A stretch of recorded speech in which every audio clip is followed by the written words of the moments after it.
Hello everyone and welcome to our Facebook Live chat all about being inside the classroom and some of the challenges that teachers have. And if you've been tuning into CBC at all this week, you'll be seeing some of the stories and series that we've been having on teachers and education.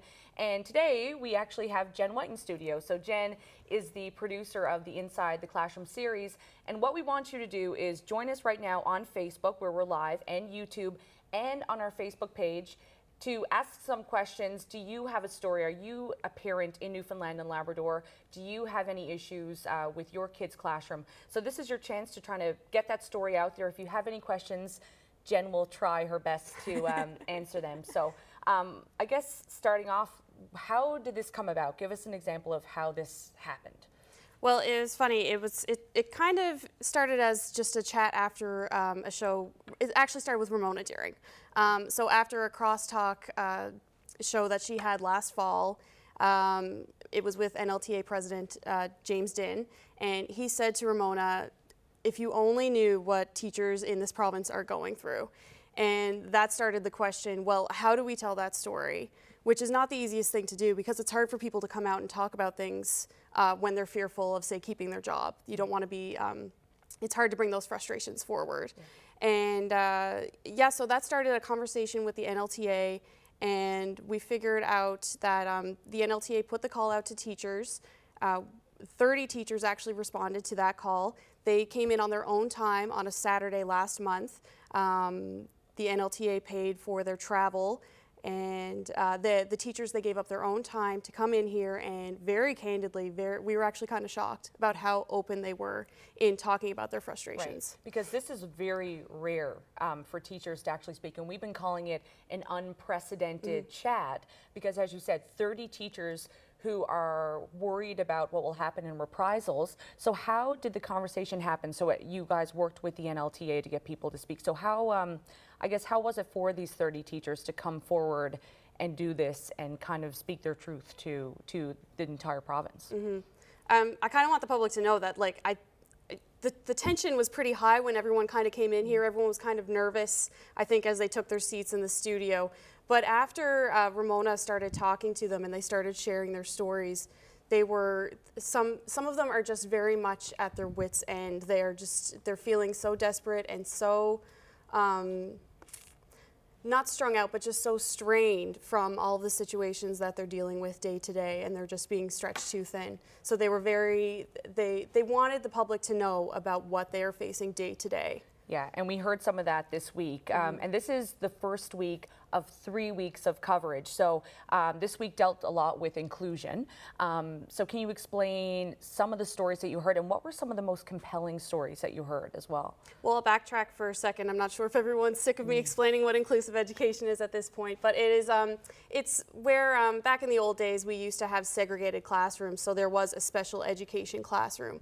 And now what they've done, implementation began in 2009, where we have these inclusive classrooms. So it's kids with varying learning capabilities all being placed in the same classroom. And what a lot of the teachers said that was just not working, Ariana, was the fact that the inclusion model, they agree with the inclusion model, but how it's been implemented here in Newfoundland and Labrador, it's just not working because of things. The inclusion model itself says it relies on smaller class sizes, and then it also requires specific things in place to make sure that each child has what they need to be successful in gaining their education in that classroom. Right. And that includes things, not to get too processy, but it includes things like IRTs, which are instructional resource teachers, or a different kind of special ed teacher. It includes teacher's assistants, students' assistants, just anything that the teacher might need to help them be successful in passing on education to all these kids. And we do have a clip of one of the teachers who we spoke with. I believe it's Mary Jo Marsden. Yes, she's a retired special education teacher. I believe she taught on the Northeast Avalon, and she was talking a lot about violence that she had witnessed herself in the classroom, so we can take a listen to that. When we talk about education, we don't normally talk about safety, right? So it's quite surprising to me that that's one of the first key words that you've used. Well, myself personally, I have been kicked and bitten and scratched and spit upon and ended up being strangled in class and had to take leave as a result. So no, it's not safe. And that's me personally. That's not what's happening to my other students in the school or within my classroom. The situation has been they're seeing violence in the school and we can't protect them from it. Yeah, and again, that was Mary Jo Marsden, and that could be pretty eye-opening for parents who they don't see what's going on every day in their child's classroom. Just want to remind you, though, that we are live right now on Facebook, on YouTube, and on our website, cbc.ca/NL. So we want to hear your stories, and we have gotten tons of emails about Inside the Classroom. But the conversation's still going. We're still at the beginning of this series. So leave a comment. We are keeping track of it. And if you do have a question for Jen as well, make sure that you let Jen know, but and I'll let Jen know. But Mary Jo's story was shocking because there were violence, and you didn't really realize what people had to deal with in a classroom. But what were some of the other stories that you heard? Well, there was a couple of teachers who reiterated the fact that they've heard stories of teachers being bitten, scratched, kicked. And another teacher, Kevin Flynn, he talked about how he'd heard a story where there was a student who was prone to spitting, and there was no help in that classroom, or very little. So it got to the point where the teacher was known to have to come to work actually wearing a garbage bag as protection just every day over their clothes. And I don't know, to me that was pretty shocking, about a shocking story about what some of the teachers have to endure. Yeah, and we actually have a comment here from Tammy Elliott. It says, also, inclusive education is good if it suits the child's needs, but not every child can learn in a crowded classroom. So it has to fit the child's needs, but the government continuously takes the education system, which needs more, not less. And actually, part of this series, we are expecting at some point to hear from the Education Minister, Dale Kirby. We were supposed to speak with him this week, but he's expected to react to some of this in the coming weeks. And if you can let people know when that's expected to happen. Yeah. We're hoping for that to happen midweek next week. So we'll have more, hopefully more from him then. Yeah. And we do have some more clips that we want to share with you from, actually we have one from a parent. I don't know if you have a teacher first or a parent. I have a teacher actually. Yeah. So this is Angela Daw. She is a junior high teacher. And this is a clip explaining just how she feels day to day. Possibly divide myself 31 ways, 30 ways, 29 ways. I can't do it. I leave my classroom, many days I leave my classroom and go home and I feel defeated. So much so that I've kind of adopted the hashtag defeated. And that's a horrible way to feel as a professional that deeply cares about the well-being of my students. And when I can't give them what they need, because it's impossible. I'm not a magician. I'm not a wizard. It's just, that's just the best word that I can use is defeated. And that's a horrible way to leave the classroom when there's so many joys that happen during the run of a day, and so many brilliant students and colleagues that I work with and parents that I work with on a day-to-day basis. But the underlying feeling is I go home feeling defeated. There's something wrong with that equation. Yeah, and she's not the only one who had that sentiment. That was Angela Daw. She's a music teacher. We still have time for many more questions, many more comments coming in on our Facebook page. Just want to read one out from Tanya. She says, parents and teachers need to band together to stand up for our kids and our education system that's failing the children. Why is it taking so long for this to be looked into so that steps can be taken to fix these issues? And in addition to speaking with teachers, we also spoke with some parents, and actually one parent you've spoken to before, and she spoke to you again, and unfortunately some of the issues that she was dealing with last year or 2 years ago are persisting now.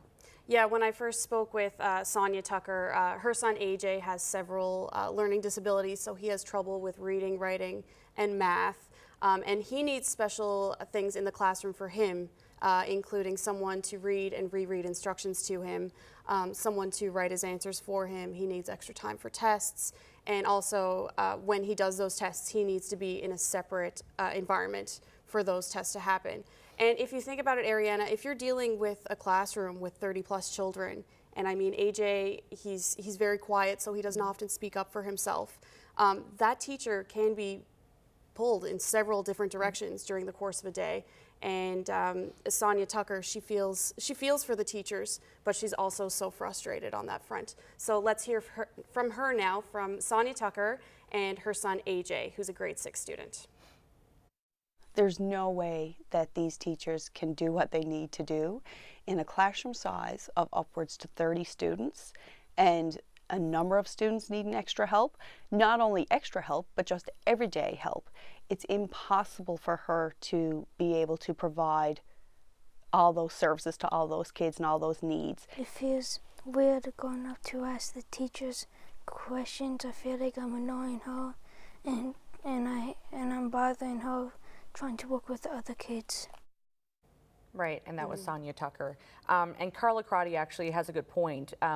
When you think of all the things you deal with as a parent with 1 or 2 children, multiply that by a whole lot more, and you have 20, 25, 30 kids in a classroom, some with exceptionalities and needs that sometimes you just can't deal with all at once.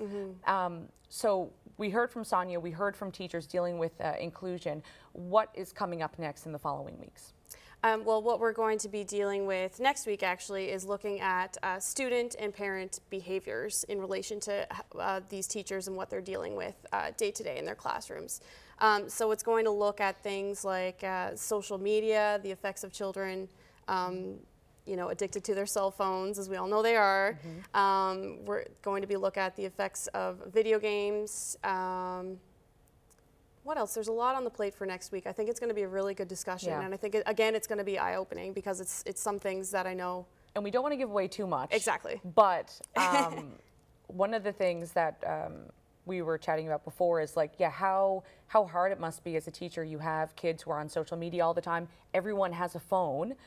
So that's a concentration problem there. And also you can't control what a child does when he or she gets home from school, right. And how that's taking up their time. So that's something that they are going to explore a little bit more next week. I'm just looking for a few more comments, but I think that you have another clip that you want to show as well. Yep, so this is a little sneak peek for next week, which will air on Here and Now on Monday evening, and it will also be on YouTube and on our website on Monday, so you can stay tuned for that. But first we're going to hear a little bit of a snippet. This is Joe Santos, and he's a high school teacher.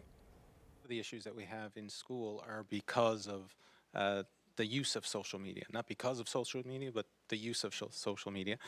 Students have, there's very few students now in schools that don't have some kind of device that they can communicate with.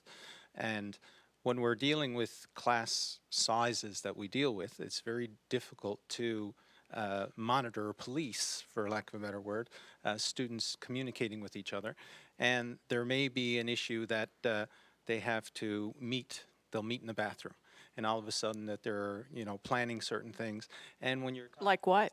Well, it could be something fun, a date, or it could be, that they're going to settle a score because somebody said something about someone else, or it couldn't, we'll call a spade. It could be drug deals going down. It could be a host of different things. So what you were just looking at is a promo for next week's Inside the Classroom, taking a look at behaviors of students and how teachers deal with that in the classroom. Just a reminder that we are live right now. You're probably watching us on Facebook or our YouTube page or our website. And there's still time to put in questions and comments. You can leave one on YouTube and on our Facebook page. And we do have a question from our YouTube stream from Tahar Mohammed. He says, our higher education system accepts international students. What do teachers and educators think about having those students, and what are those challenges?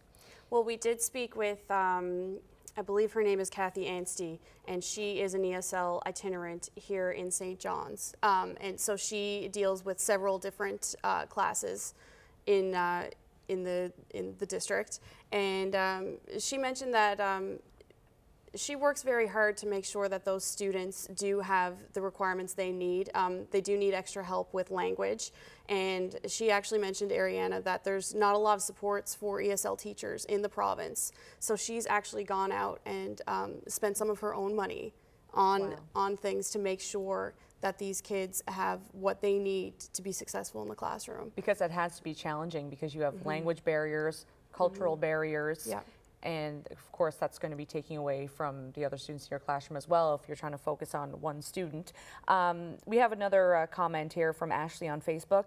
Children and teachers are suffering, and not just the kids with special needs, but also mainstream kids as well, because often a teacher isn't given enough IRT hours, and many classes have kids with very high needs, and the teacher has to spend a lot of time with these kids. And if you could just tell us some of the stories, because there are so many. And if you guys are just catching on to this series, if you check out our website, cbc.ca/NL, you can read tons and tons of stories from people. And actually one particular story written by a mother who is anticipating her daughter going to kindergarten and some of the challenges that she predicts that she'll have. So what were some of the things that you heard? Well, her story in particular, we published her point of view earlier this week, and she's nervous about bringing her child to kindergarten because she has cerebral palsy among some other developmental issues. And so her daughter is prone to there's runners, and there are different issues like that that teachers have to deal in the classroom. So you have sorry for the term, but your mainstream children who are just trying to get their work done, they're trying to learn, and the teacher's attention is being focused on not the problems, but the issues that come up because of the kids who do have these issues who are, say, prone to running. So how does the teacher deal when, say, the IRT or the instructional resource teacher in that class has to take care of the kid who is running off? And then how does she stretch herself to make sure, or himself or herself, to make sure that the other kids are actually learning through the course of this school day? I mean, it's just, as we've heard all week from these teachers, they're just overwhelmed. And what is the solution, if there is a solution? From the teacher's perspective, is it that they need more IRT teachers? Is it more resources? Or did they even have a solution?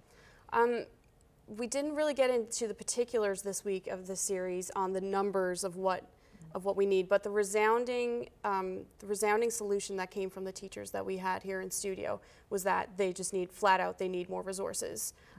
They need more personnel, they need more specialized personnel, just to make sure that they are able to do their jobs. We also heard during the series from Mary Foley. She's a teacher on the Northern Peninsula, and she was shocked when she went into a classroom that had students as well as some foster children, and she said she was having to play several different roles in these children's lives, and that's just on a subsect of this classroom. I mean, there's so many other kids in the class. How do you divide yourself 10, 15 different ways and trying to be a different person or a different support For each one of those for each students. of these kids? Yeah. Well, we do have a couple other points. Tammy makes another point. She said, I've learned firsthand that a child's parents and schoolwork have to be done together. Programming kept at a consistent pace for special needs children works wonders. You have to be persistent. And again, so next week, looking ahead at Inside the Classroom, we're going to be speaking about behaviors, and I don't know if you want to jump ahead to the third week, or we're a little bit too early, but we do know for sure, or we're hoping to speak with the Education Minister, Dale Kirby, on this and some of the issues next week. Yep. So we want you to keep the conversation going. You can still write some comments in our Facebook page stream, in our YouTube stream, and we'll try to get to them in the comments section. So if you have any specific questions for Jen, you can certainly do that. And there's also, Ariana, we've had an email address that people can send in their comments, questions, anything that they're seeing this past week or in the 2 weeks to come. So that's Inside the Classroom, all one word, at cbc.ca. And I just want to tell you that the response has been incredible this week. It's been very hard for me and some of the other people upstairs working on this project to actually sift through everything. It's been a little overwhelming. We've had I'd say more than 50 emails coming, not just from this province, they're coming from all across North America. We've had responses from Calgary, from Ontario, Because it's not isolated. from Alberta, even someone from California touched base and asked about the education system there versus the education system here. So it's been a really interesting conversation that's been going on. And again, it's been emails from parents, from teachers, from viewers. It's kind of been running the gamut, and it's so interesting to see so many different points of view about something that affects so many people in this province. Yeah, and we do, as you said, keep this conversation going inside the classroom at cbc.ca. Yes. So if you have any comments, send it our way. We still have 2 weeks left or more, depending on what comes out of it. Jen's like, no more, no more. No, 2 solid weeks. So we will have another half-hour segment being published and being aired on Monday. So it will air on Here and Now starting at 6:30 to 7. It will also be on YouTube and on our website, and then we will also have one the following Monday. So that will hopefully clue up a bit of the conversation. But I mean, if there are more issues on this, we're going to keep going with it. We're going to keep exploring as the days and weeks go on. Awesome. Well, we want to thank you guys for joining us. And again, have any more comments, any more questions, just drop them in the comment section below, and we'll try to get to it later. Thank you. Thanks, folks.